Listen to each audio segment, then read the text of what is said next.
자, 4교시 시작하겠습니다. 여러분, 4교시는 이제 뭐냐면요.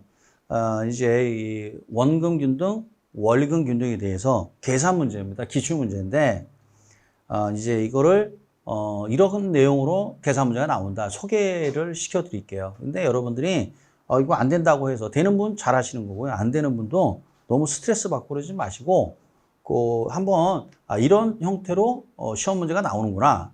이렇게 연수 삼아 본다. 이렇게 편안하게 생각하시기 바랍니다. 자, 이제 28회 때 이제 나온 문제인데, 한번 보죠. 얼마 빌렸느냐? 5억을 빌렸답니다. 그래서 이제 9회차에 갚아야 될 원리금하고, 13회차에 이자를 구하시오. 이렇게 되어 있어요. 뭐 어마어마해 보이죠? 근데 사실 뭐 내용은 별거 아니거든요. 근데 이제 그 고정금리. 왜냐면 이제, 정책 모기지니까 연리 5%래요. 만기는 20년이고, 원리금 상환 방식 나왔죠? 원금 균등이다. 이게 나왔어요. 그러면 일단 중요한 정보는 뭐냐면 원금 균등이에요. 그럼 원금 균등이라는 내용이 나오면 무조건 뭐부터 구해야 돼요? 제일 먼저 구해야 되는 건 원금을 먼저 구해야 돼요. 원금. 원금은 어떻게 되죠? 대출액 나누기 만기잖아요. 뭐라고요? 대출액 나누기 만기. 그러면 이제 어떻게 하면 되느냐?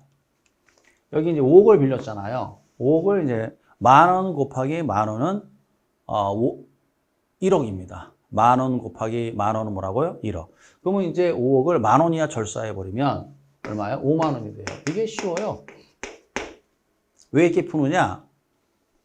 0이 많으면 계산하기 귀찮잖아요. 5억이다, 50,000원이다, 50,000원. 50,000원이랑 50,000원 빌렸죠? 만기가 20년이란 말이에요. 20년. 그렇죠? 그럼 끝난 거 아니에요. 50,000원 나누기 20년 하면 얼마입니까? 5만원 해보세요. 5만원 나누기 20년. 그럼 얼마야? 2,500원이죠. 그러면 매기 얼마? 2,500원씩 갚는다는 얘기죠. 그쵸? 이렇게 구하면 되는 거예요. 일단 제일 먼저 원금부터 구하는 거예요. 자, 그리고 이제 뭐예요? 자, 몇 회차예요? 9회차. 9회차. 그럼 9회차잖아요. 그럼 이제 일단 9회차 기초잔액 모르죠. 그죠? 그 다음에 원금은 알죠. 원금 무조건 얼마야? 2,500원. 그죠? 이거 알잖아. 2,500원. 이자 모르죠. 왜 몰라요? 이걸 모르니까 얘를 모르는 거예요. 더하니까 뭐가 돼요? 원리금이 나오죠. 지금 이거 구하라는 거 아니에요? 그러면 이제 기초 잔액을 먼저 구해야 된단 말이에요. 그죠? 이게 두 번째 이거. 그러면 이자가 나오고 원리금이 나오겠죠. 이 순서 들어가면 돼요. 자, 그러면 이제 기초 잔액 어떻게 구하면 되는 거냐? 자, 9회차죠?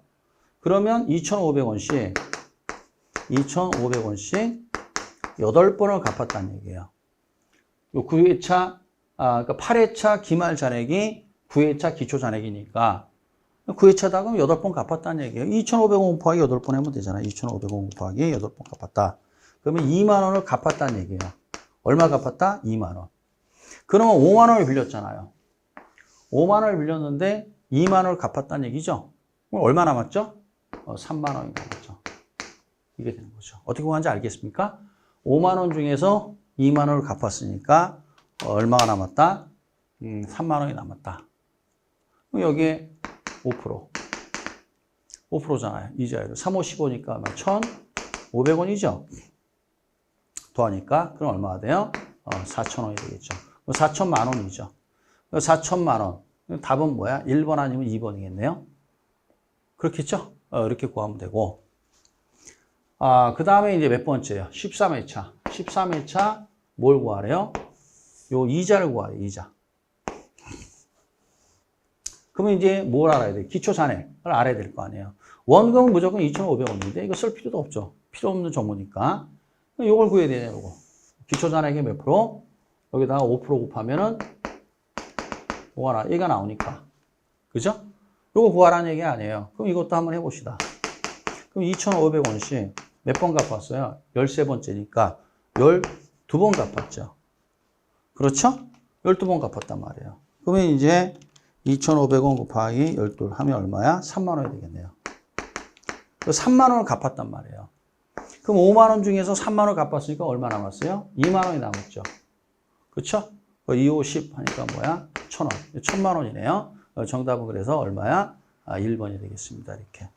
이런 식으로 문제를 풀면 되겠다. 그 얘기예요.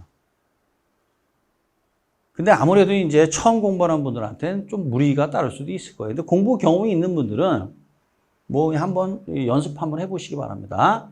근데 이제 진짜 이 공부 처음 하는 분들은, 중개도 공부 처음 하는 분들은 뭐 안 하셔도 되고, 이렇게 나오는구나. 정도 이렇게 알고 계시면 되겠습니다. 자, 그 다음에, 이제 두 번째로, 나오는 게 뭐냐면, 이제, 요거예요. 31회 기출인데, 이제 요거는 이제 보세요. 얼마 빌렸냐면 4억을 빌렸대요. 그러면 처음부터 그냥 바로 뭐 하는 거예요? 그냥 절사해 버리는 거예요. 4억이야, 4만 원이야? 4만 원. 하고, 그 다음에 기억번이 뭐예요? 대출금리하고 원금을 구하래요. 근데 보니까 고정금리 만기 20년에 저당상수가 나왔죠? 자, 그러면 저당상수가 나왔으니까, 이제 이거 원리금이잖아요. 원리금 균등. 그러면 제일 먼저 뭘 구하느냐? 원리금 균등은 원리금을 구해야 돼요. 원리금 어떻게 구하느냐? 얼마 빌렸죠? 4만 원 곱하기 저당상수. 이거 해주면 되잖아요. 4구 36이니까 3,600원이 되겠네요.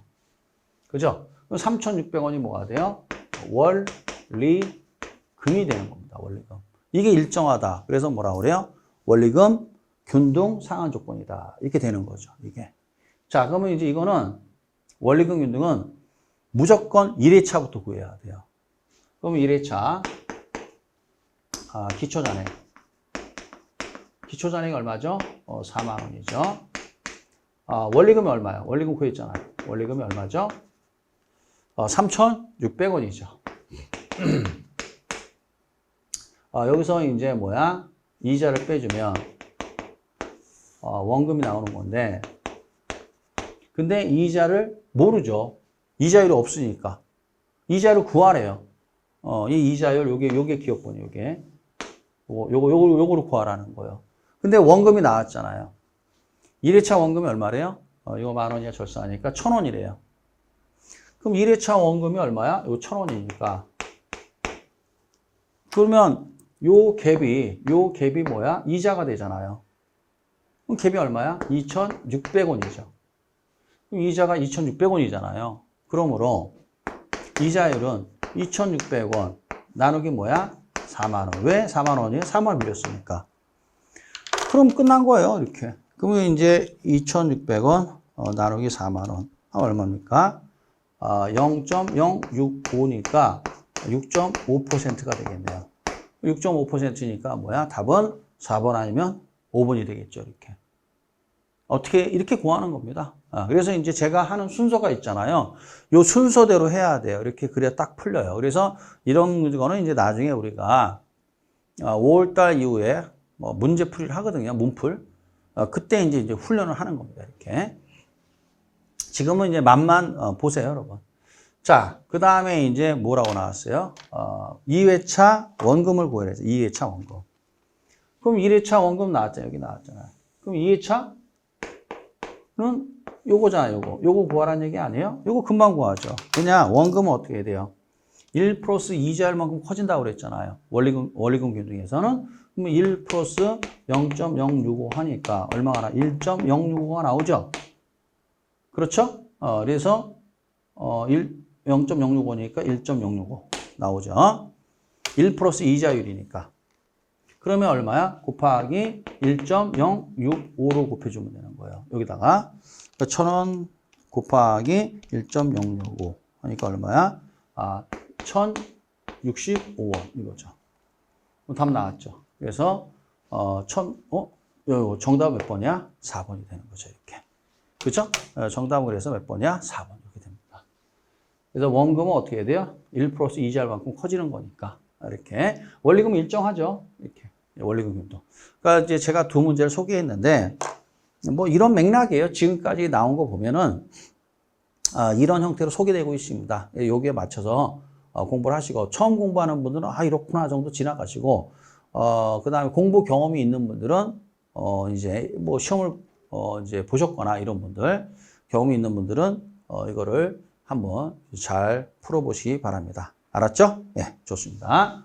자, 그러면 이제 다시 한번 보시면 이 그래프가 중요하다고 그랬죠? 그래서 복습 한번 해봅시다. 자, 이게 이제 원금균등이에요. 그럼 원금균등은 제일 먼저 뭘 구한다? 원금을 구한단 말이죠. 원금을 구한다. 양가로 2번. 그럼 대출액 나누기 뭐야? 만기 하시면 되겠고.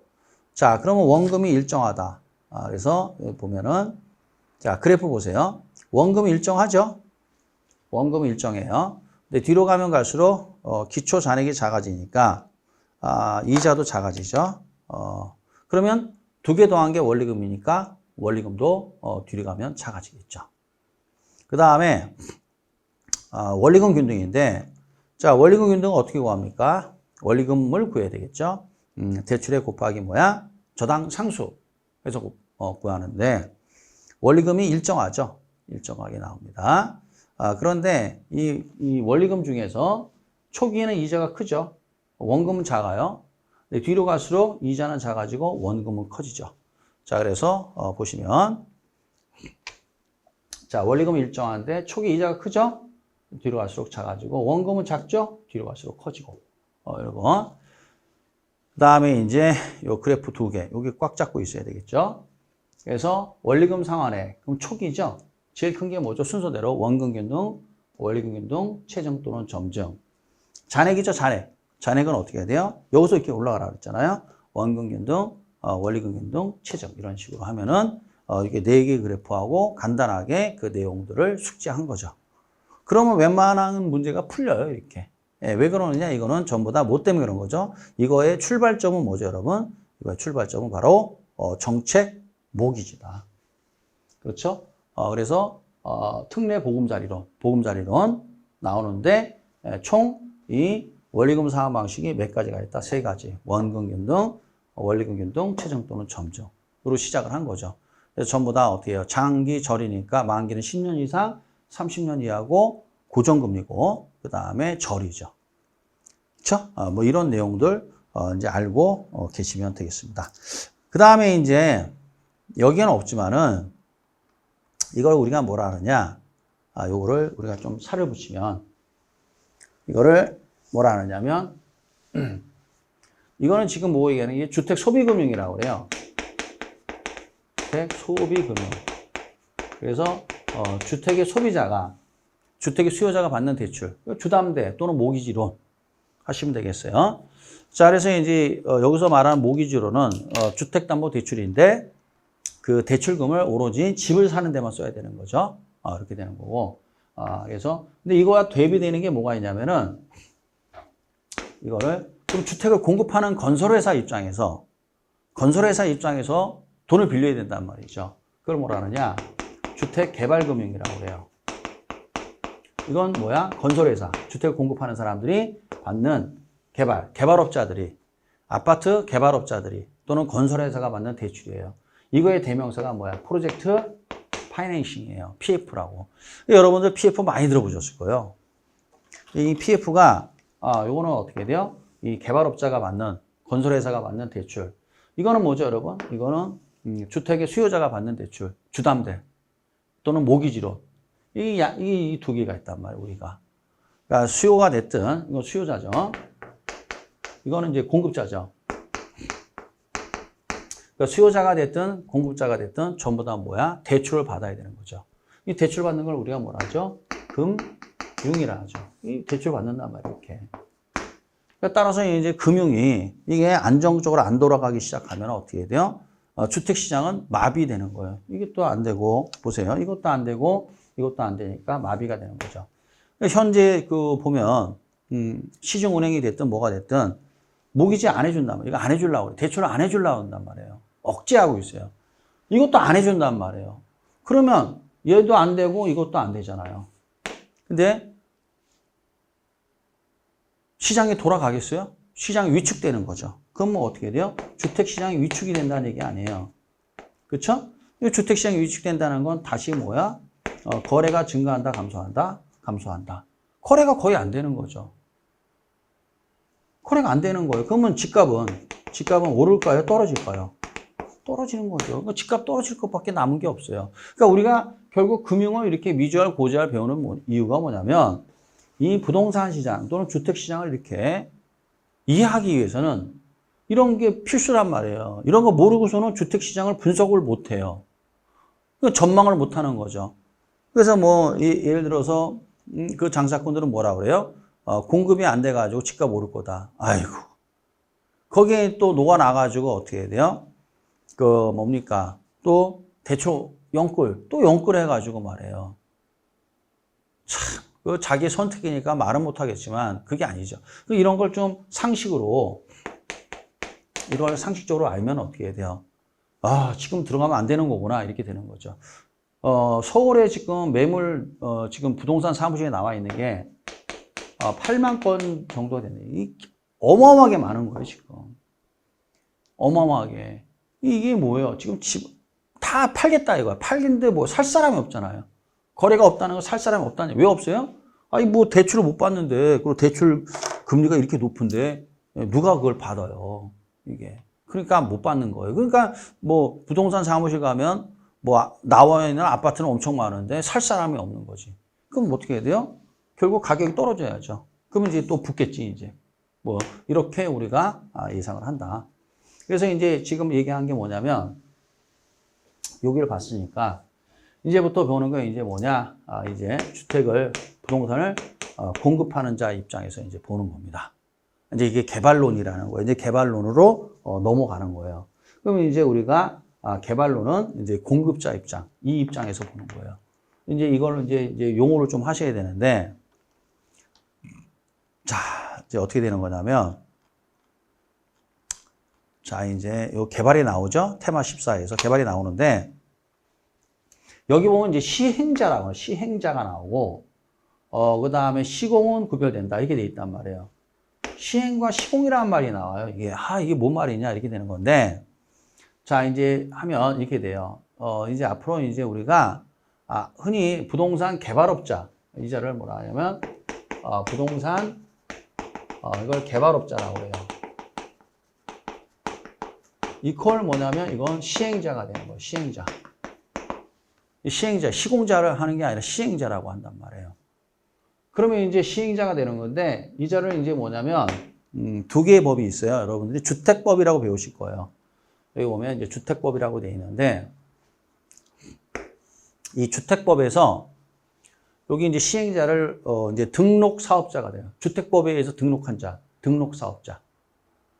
또는 이제 뭐가 되냐면 부동산 개발업에 관한 부동산 개발업에 관한 법률이라고 있어요. 거기 등록한 자가 이제 시행자가 되는 거예요.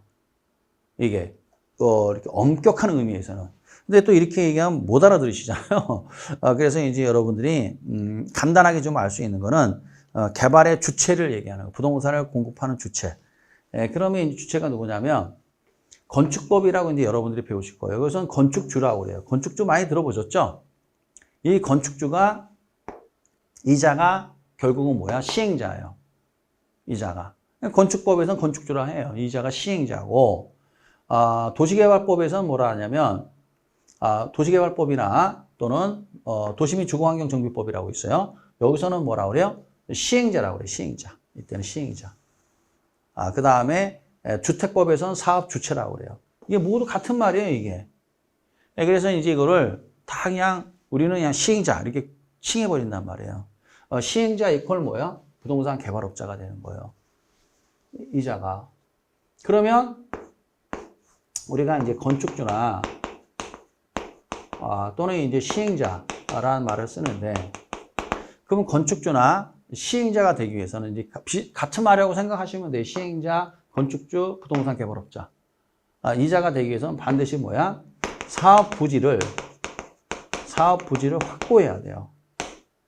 사업 부지. 땅이 확보돼야 된다 이거죠. 땅이. 한번 들어보세요, 여러분.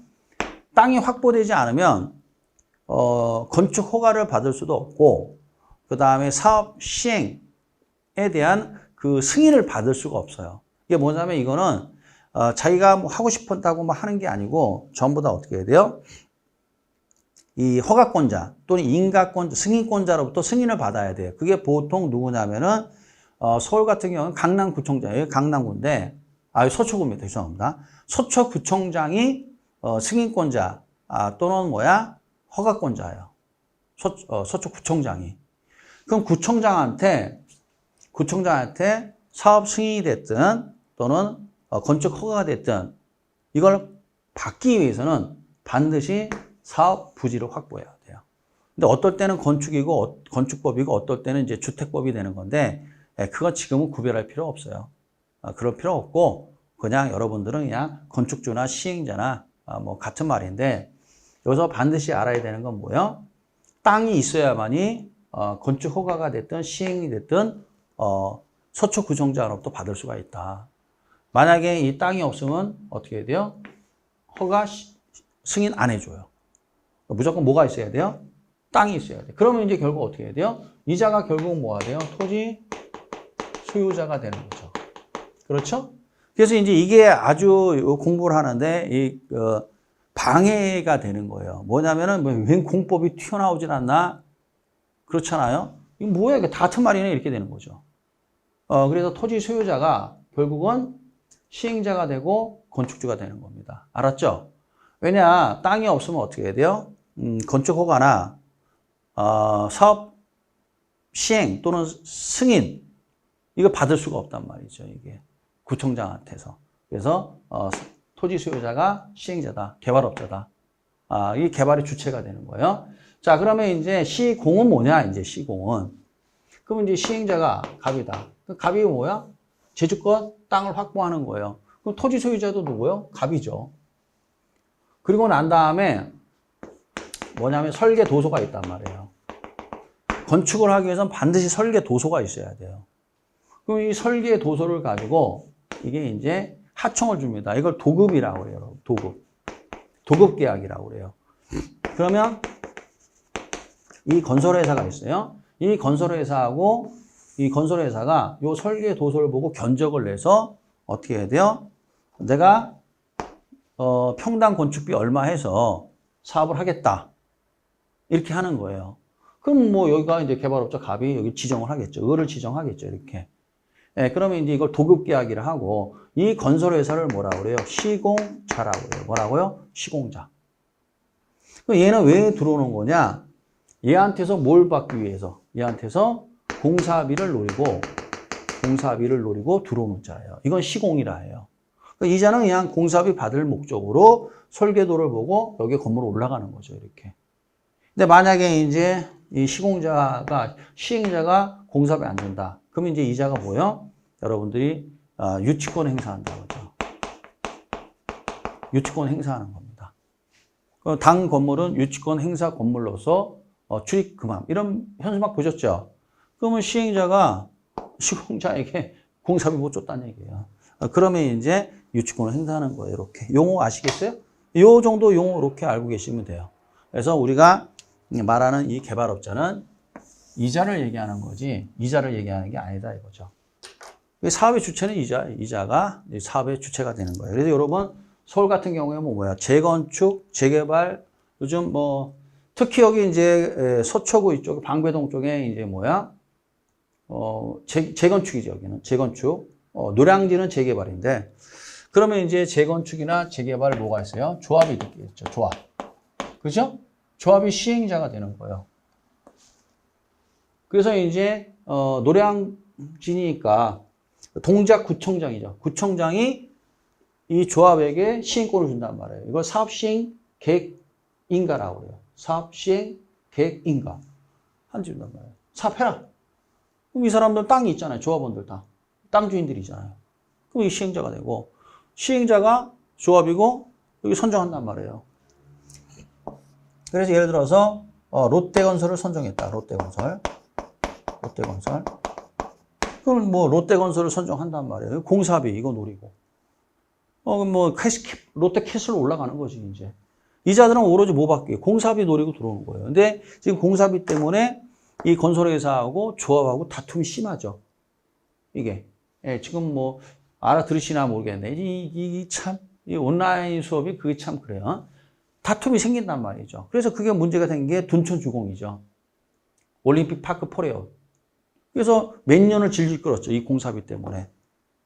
예, 그래서 거기는 이제 현대건설, 현대산업개발, 롯데, 대우가 들어왔어요. 4개 건설회사가 들어가서 공사비 했고 치고받고 싸우다가 누가 이겼어요? 건설회사가 이겼지. 시공자가 이겼단 말이에요. 그래갖고 공사비 증액해줬지. 그게 바로 추가 분담금이라는 거예요. 추가 분담금을 더 주기로 했죠.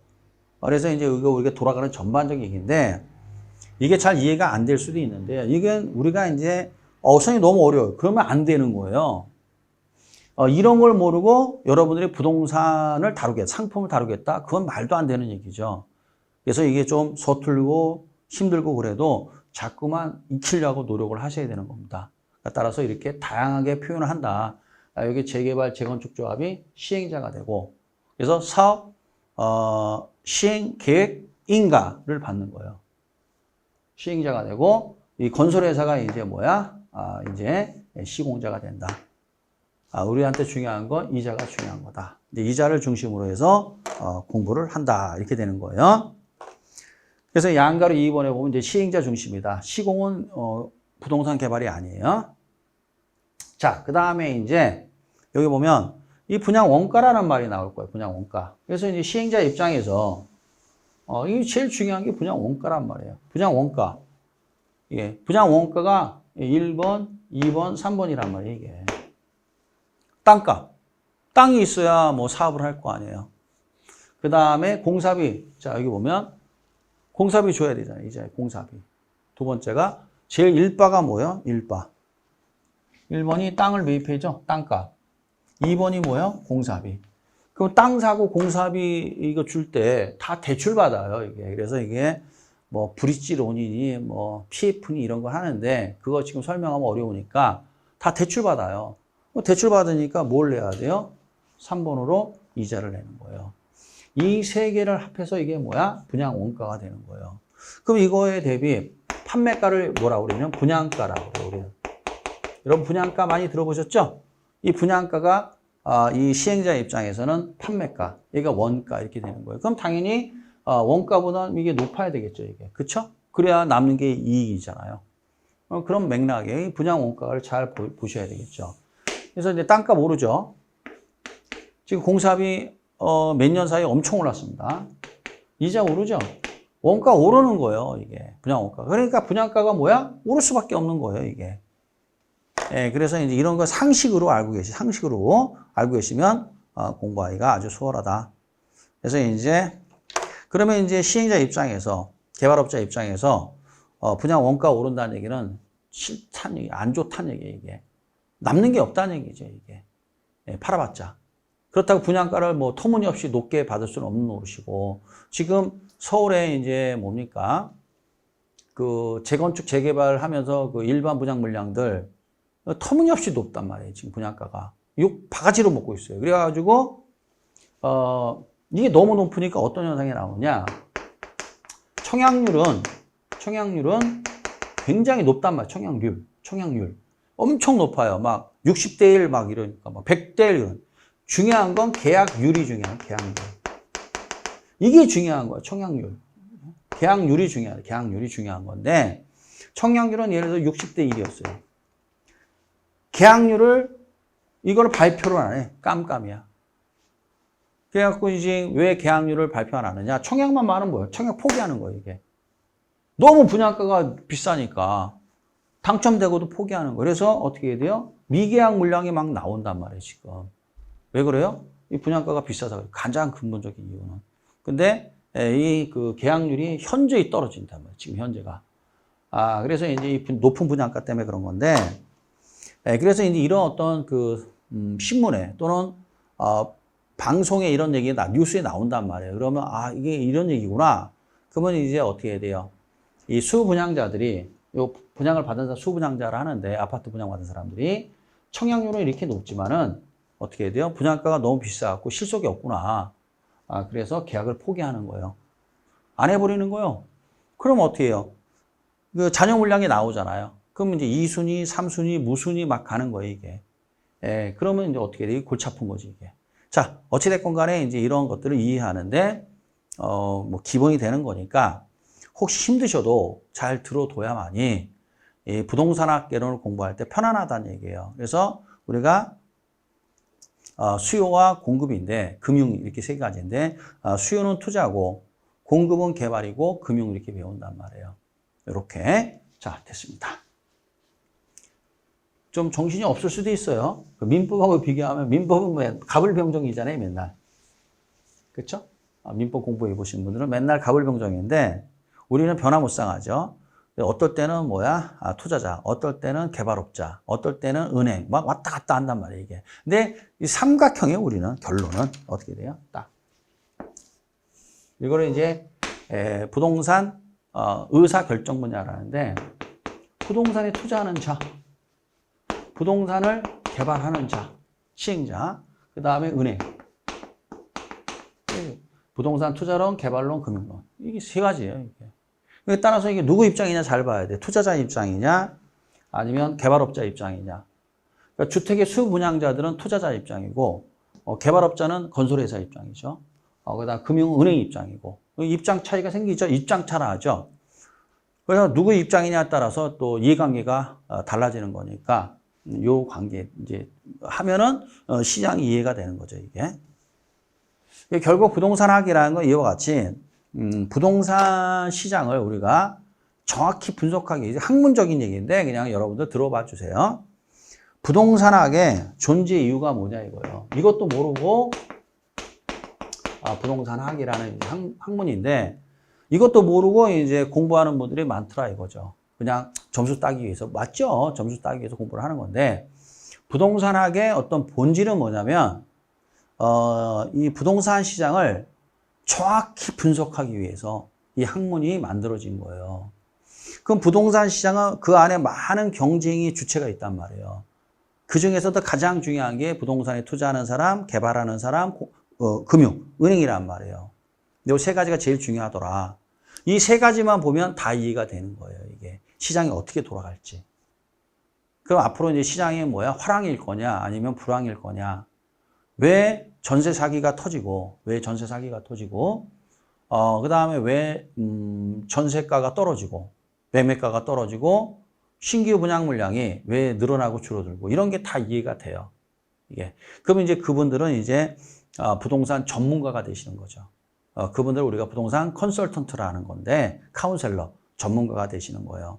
그래서 이제 그런 것을 이제 어떤 이론적 뒷받침이 되는 게 부동산 학이 되겠습니다. 근데 이제 여러분들은 시험 보는 분들이기 때문에 그냥 시험 위주로만 공부하지만 이렇게 원래 목적은 그렇구나 라고 알고 계시면 공부하는 데 도움이 되겠죠. 자, 그 다음에 이제 뭐가 나오냐. 이제 개발의 주체인데 이제 시행자죠. 이 시행자를, 시행자 하면 이제 알아들으시죠? 이퀄 토지 소유자예요. 시행자 또는 건축주. 그럼 이자에는 분양이익, 개발이익을 노리고 들어온 사람이죠. 그렇죠? 그 자를 우리가 시행자를 합니다. 그럼 이제 시행자가 1섹타, 2섹타, 3섹타가 있어요. 그래서 국가 등이 나오잖아요. 국가 등. 우리가 이제 앞으로 국가 등 하면은 국가, 지자체, 공사를 우리가 국가 등이라고 그래요. 국가 등. 이거 한마디로 이걸 뭐라고 그래요? 공공이라고 그래요. 뭐라고요? 공공. 그럼 이 공공이 되는 거예요. 국가가 됐든 지자체가 됐든 공사가 됐든. 그러니까 LH공사, 말도 많고 탈도 많은 LH공사, 서울주택도시공사를 SH공사, 경기주택도시공사가 GH공사거든요. 그러면 이제 국가 등, 이 국가 등이고 한마디로 우리는 뭐라고 그래요? 공공. 그럼 국가나 지자체나 공사. 그럼 이게 공공이 개발의 주체가 되는 거죠. 이걸 우리가 무슨 개발이라고 그래요? 공용개발이라고 그래요. 이거 용어를. 공공개발, 공용개발. 그럼 국가 등이, 다시 말하면 공공 뭔지 아시겠죠? 이 공공이, 이거 필요 없어요. 국가나 지자체나 공사니까. 공공이 부동산 개발의 주체가 되는 거예요. 지금 3기 신도시 개발하고 있잖아요. 3기 신도시. 3기 신도시는 국토부하고 LH공사가 하는 거예요. 이게. 그래서 국토부가 LH공사에게 오다를 준단 말이에요. 여기서 한단 말이에요. 여기 주체가 여기예요. 그러니까 무슨 개발이에요? 공용 개발이 되는 거예요. 3기 신도시. 지금. 그 다음에 이제 이 시행자가 재개발 재건축 조합. 그렇죠? 또는 민간건설 사업자 신탁회사를 들어보셨을 거예요. 이자 부동산 신탁회사가 시행자가 될 수 있어요. 이거는 뭐야? 공공이 아니죠? 그게 민간개발. 그 다음에 이제 3섹터가 뭐냐면은 민간 공동출자라는 건데, 민과 관이 이 둘이서 같이 한다니까, 둘이서. 그러면 둘이서 같이 하는 걸 뭐라고 그래요? 제3섹터 또는 민관 합동개발 방식이라고 그래요. 그래서 세 가지 방식이 있는 거예요. 그래서 이 시행자가 누구냐에 따라서 공용개발, 민간개발, 민간 합동개발 이렇게 세 가지로 얘기하는데, 이제 우리 시험은 주로 이제 이 두 개죠. 이게 민간개발이냐, 공용개발이냐, 이제 요거 얘기하는 거죠. 구별하실 수 있겠죠? 네. 자, 그 다음에 그 다음에 이제 뭐냐면 이제 여기 4번에 보면 주택건설 사업자가 우리나라에서 이제 금융단계인데, 여기 뭐 제가 브릿지론 뭐 이렇게 얘기했는데 요거까지는 여러분들이 너무 어려울 것 같고 나중에 심화학습할 때 소개할게요, 잠깐. 근데 시험에 안 나와요. 신경 쓰지 마세요, 이거. 자, 그럼 중요한 건 뭐냐면은 이제 개발의 단계예요. 그러면 이 시행자가 무엇을 노리고 하는 거냐? 아까 분양 원가라고 돼 있죠. 분양 원가. 그래서 분양 원가가 뭐죠, 여러분? 땅값에다가 공사비에다가 이자잖아요. 그러면 이 판매가가 뭐라고 그래요? 분양가라죠, 분양가. 그래서 요즘 서울에서 아파트 신규 분양을 하지 않습니까? 입주자 모집을 한단 말이죠. 그죠? 입주자 모집 공고를 하게 되면 34평 아파트가 보통 10억이 넘어가요. 분양가란 말이에요, 이게. 청약을 넣는 사람에서 당첨이 되면 계약을 하죠. 계약을 하면 그 자를 수분양자라고 해요. 뭐라고요? 수분양자. 수분양자가 이제 그 분양가를 그 대금을 지급해야 되잖아요. 계약금, 중도금, 잔금 이렇게 치르잖아요. 어찌됐건 간에 분양가가 판매가가 되고, 분양 원가, 이거 얘는 낮고 얘는 높아야 요 갭이 나올 거 아니에요. 요 갭을 뭐라 하냐? 분양이익 또는 개발이익이라고 해요. 근데 우리 시험에는 개발이익이라고 나와요. 개발이익이라는 건 뭐냐면 원가와 분양가, 판매가, 원가와 판매가의 그 차이를 뭐라고 그래요? 개발이익이라고. 이걸 노리고 들어가는 거예요. 이 시행자의 목적은. 그럼 예를 들어 이런 얘기예요. 부동산에 투자하는 사람은 임대 수익이나 매각 수익을 노리고, 쉽게 말하면 임대료나 양도 차익을 노리고 들어가는 거예요. 근데 임대료란 말 안 하고 우리는 임대 소득 또는 양도 차익을 매각 수익 이렇게 표현하거든요. 뭐 어찌됐건 간에 쉽게 말하면 임대료나 양도 차익을 노리고 들어가는 거고, 은행은 왜 부동산을 담보로 잡고 돈을 빌려주느냐? 이자를 노리고 빌려주는 거예요. 이자. 잘 아셔야 돼요. 그럼 부동산 시행자는, 개발업자는 무엇을 노리고 들어가는 거냐? 바로 요 개발 이익을 노리고 들어가는 거예요. 이 개발 이익을. 그래서 이 목적이 이렇게 다르죠. 그러니까 이 목적을 이제 달성하기 위해서 이 플로우 차트, 순서도가 나오는 거예요. 순서도가. 그래서 이제 순서도를 보면은 보통 어떻게 하느냐? 이 제일 먼저 나오는 게 아이디어 단계라는 거예요. 아이디어나 구상이나 같은 말이에요. 이게 제1바예요. 아이디어가 좋아야 돼요, 아이디어가. 뭐 잠깐 설명하면 한번 들어보세요. 처음에는 이게 아파트가 이렇게 나왔단 말이에요, 이렇게. 그죠? 이거를 뭐라 하느냐? 판상형이라고 해요. 판상형. 이게 뭐 이제 앞 발코니, 뒷 발코니 나오는 거죠. 근데 이게 이제 복도식이냐, 계단식이냐 이렇게 또 나눠지죠.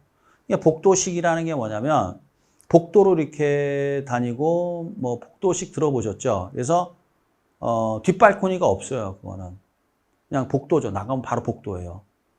그래서 이제 그게 좀 문제가 많아가지고 이제 계단식으로 바꿨죠. 계단식은 뭐냐면은 이제 딱 만약에 5층에서 내리면 5층이 만약에 뭐 요즘 25층, 30층이 기본이니까 만약 15층에서 내렸다. 그러면 딱 두 집밖에 없단 말이에요. 그리고 복도 있잖아요, 이렇게. 그 피난 계단이 그게. 그리고 엘리베이터에서 내리면 어떻게 돼요? 1502호, 1502호 두 개밖에 없죠. 그리고 계단 있죠? 위로 올라가고 내려가는 게 피난 계단이라는 거예요. 피난 계단. 피난 계단. 이게 그래서 계단 이런 걸 뭐라고 그래요? 이걸 복도식이라고 그래요. 그러면 이제 뭡니까? 죄송합니다. 내가 이거 횡설수설하고 죄송해요, 여러분. 그거를 이제 우리가 뭐라 하느냐? 계단식이라 하죠. 계단식. 계단식이라는 건 뭐예요? 1501호, 1502호 계단식이죠. 이게. 그리고 피난 계단이 있잖아요. 이해되시죠? 이걸 계단식이라고 그래요. 그 다음에 복도식은 뭐냐면 이런 얘기죠. 잘 보세요. 15층에 내렸어요. 그리고 1502호, 1호, 2호, 3호, 4호 쭉 복도를 가면 이렇게 쭉 일렬로 있죠? 너무 많이 왔다. 일렬로 이렇게 쭉 있죠? 이런 걸 무슨 식이라고 그래요? 복도 따라 쭉 있다. 그래서 복도식이라고 그래요. 이해되시죠? 그러면 이제 처음에 이제 뭘 했느냐? 복도식으로 했는데 그게 안 좋다 이거지. 뒷발코니가 안 나오니까 계단식으로 바꿨단 말이에요. 이렇게. 이게 아이디어, 이게 법이 정한 게 아니라 개발업자의 아이디어로 시작하는 거예요. 그 다음에 이게 좀 식상하니까 이제 뭐로 했어요? 일본 가서 좀 보고 배워갖고는 이제 어떻게 해야 돼요? 여기 점포들이지, 이렇게. 그래서 뭐라고 그래요? 주상복합. 이게. 그 주상복합이 또 나왔어요. 그러다가 안 되겠다. 해서 나온 게 또 뭐야? 이런 식으로 생겨가지고. 이렇게 생기겠죠? 이거는 이제 판상형이라 하지 않죠, 이거는, 뭐라 그래요? 이건 원통형, 또는 뭐라 하냐? 원통형으로 나왔죠, 이게. 그래서 뭐 별짓 다 해보는 거 이렇게. 이게 아이디어 단계란 말이에요. 그래서 이제 판상형도 있고, 이제 판상에 다시 복도형, 계단형, 그 다음에 주상복합, 그 다음에 이런 식으로 원통형으로 나왔었죠. 이거 별거 다 했는데 다 아니더라. 다시 이거로 돌아와서 판상형 중에서도 계단형이 제일 좋더라. 다 해보니까. 그래서 이게 제일 비싸죠. 그래서 이제 주상복합, 요번에 올림픽 파크 포레온에서 돈 좀 주고 분양하면서 계단형으로 되어 있는 거는 완판했단 말이에요. 다 팔았다고요. 근데 이제 거기서도 복도용으로 나온 게 있어요. 원룸, 투룸들은 복도용으로 나왔어요. 여기 판상형 중에서 복도용. 그래갖고 그게 처음에 미분양이 터진 거예요. 사람들이 싫어하죠. 그게 원룸, 투룸인데 복도용으로 나오니까 선호하지 않는 거예요. 그게. 그래서 이게 복도용이냐, 계단용이냐, 이게 가격 차이가 팍팍 생깁니다, 여러분. 자, 그래서 이제 이런 것들을 우리가 뭐라고 그래요? 아이디어. 이게 좋아야 된단 말이에요. 뭐로 할 거냐. 그 다음에 이제 여기 두 번째 또 해야 되는 게 뭐냐. 이제 부지 모색. 우리가 부지가 중요한 거예요. 왜 그러냐? 어디에서 분양하느냐에 따라서 이게 그냥 분양에 완판할 수도 있고 망조가 될 수도 있고 그렇단 말이에요. 그래서 이 부지가 중요한 건데 또 부지를 선정해야만이 땅값이 다 다르단 말이에요. 원가를 뽑아야 되는데 분양 원가를 뽑아야 되는데 이 땅이 어디 있느냐에 따라 땅값이 다 다르잖아요. 그렇죠? 이게 땅값이 다르기 때문에 구체적으로 우리가 이제 수익과 지출을 분석하기 위해선 부지를 찍어야 돼요. 그 전에는 우리가 정확히 원가를 뽑을 수가 없어요. 분양 원가를. 왜냐하면 땅값도 다르고 대출의 규모도 달라지기 때문에 이자도 달라지고 그 다음에 땅마다 건폐율 용적률이 다르기 때문에 몇 층까지 올릴 수 있다. 이런 게 다 다르단 말이에요. 땅마다. 그래서 부지 모색 앞에는 뭐야? 예비적으로 대충. 예비적이라는 건 뭐야? 대충 해보겠다. 무엇을? 수익과 비용을 대충 해보겠다. 대충. 그럼 당연히 뭐가 커야 돼요? 이게 커야죠. 대충 하는 거예요. 예비적이라는 건 대충이라는 얘기예요. 대충. 그리고 난 다음에 중요한 뭘 정해요? 부지를 찍는 거예요. 이렇게. 부지를 찍으면 어떻게 돼요? 정확한 분양 원가와 정확한 분양가를 결정할 수 있어요. 그러면 개발 이익이 계산이 되는 거죠. 그럼 이게 네 번째예요. 그럼 개발 이익이 충족이 되면 하는 거고 안 되면 안 되는 거죠. 이게. 그렇겠죠? 그럼 여기서 할 거다 말 거다가 결정이 돼요. 그리고 난 다음에 이제 어떻게 해야 돼요? 만약 할 거다. 할 거다 그래야죠. 그럼 여기서 할 거다. 그럼 뭘 해야 돼요? 무조건 대출을 받아야 되는 거예요. 그 대출 받는 게 뭐야? 여기 PF 받는단 말이에요. 그리고 이제 어떻게 그거 갖고 건설, 공사비 준단 말이에요. 시공업자에게. 그리고 마케팅인데 우리는 마케팅은 뭐야? 분양 아니면 임대예요. 딱 두 개밖에 없어요. 분양 아니면 뭐라고요? 임대. 이렇게 가는 겁니다. 그래서 우리가 자, 시행자 입장에서 개발하면 시행자가 나와야 돼요. 천천히 이야기하겠습니다. 부동산 개발업자, 시행자는 무엇을 노리고 시장에 참여하느냐. 분양 원가와 분양가가 있으면 요 갭을 노리고, 갭이 뭐죠? 개발이익, 분양이익을 노리고 들어온다. 근데 그자들이 이 부동산 사업을 하기 위해서는 어떻게 반드시 뭐가 있어야 돼? 땅이 있어야 돼요. 그래야 사업 계획 승인을 받든 아니면 시행 인가를 받든 허가를 받든 한단 말이에요. 그러니까 토지 소유자와 같은 말이다. 그러면 땅을 확보해야 되겠죠. 그 엄청난 자금이 들어가요. 두 번째, 공사비를 줘야 돼요. 시공자에게. 그러니까 대출 안 받고는 못 한단 말이에요. 그게 PF라는 거예요. 그런데도 불구하고 뭐요? 개발 이익을 노리고 들어오는 건데, 그래서 그 개발 이익은 언제 이제 실현이 되는 거냐? 이 마케팅 단계에서 실현이 되는 거예요. 마케팅은 뭐예요? 우리는 딱 두 개밖에 없어요. 분양 아니면 임대밖에 없습니다. 근데 우리나라 대부분 분양이죠. 이게. 그렇죠? 이제 이걸 노리고 하는 거고, 그 시행자가 공공이면 공영개발, 민간이면 민간개발, 두 개 정도 기억하고 계시고, 그 다음에 순서는 어떻게 되느냐? 제일 먼저 뭐가 중요하다? 아이디어가 중요하다. 이게. 그 아이디어가 이제 어떻게 해야 돼? 아까 설명했잖아요. 이게 복도식이냐, 계단식이냐에 따라서 이렇게 분양의 흥행이 왔다 갔다 한단 말이에요. 두 번째, 부지를 찍어야만이 우리는 정확한 분양 원가와 분양가를 산정할 수 있다. 그 앞에서는 뭐야? 대충 해보는 거고, 땅을 찍으면 자세히 해본다. 그럼 당연히 개발 이익이, 분양 이익이 충분하다고 판단이 되면 사업해야 되잖아요. 그럼 돈이 필요하잖아요. 돈이 없이 어떻게 사업해요? 그래서 PF 받고, 그 다음에 건물 올리고, 건축물 올라가죠. 그리고 우리는 보통 선분양 하는데, 우리는 분양 아니면 임대다. 자, 요 정도 이렇게 알고 계시면 되겠습니다. 자, 해서 제가 개발의 어떤 기초를 이제 조금 설명했습니다. 그래서 이 용어들이 좀 어려울 수도 있겠지만, 근데 이러한 용어들을 모르면 시험 보기도 어렵고, 그 다음에 이제 우리가 앞으로 쭉 여러분들이 중개업을 하셔야 될 분들이 시장에 이제 실무하실 때 막 콱콱 막히죠. 그러니까 공부도 하고, 그 다음에 이제 실무 나가서 도움도 되니까 조금 불편하더라도 이렇게 좀 참으시고 잘 좀 따라와 주시기 바랍니다. 알았죠? 예. 자, 그래서 오늘 진도는 여기까지 하고 수업 마치도록 하겠습니다. 여러분들 수업 듣느라고 수고 많으셨습니다.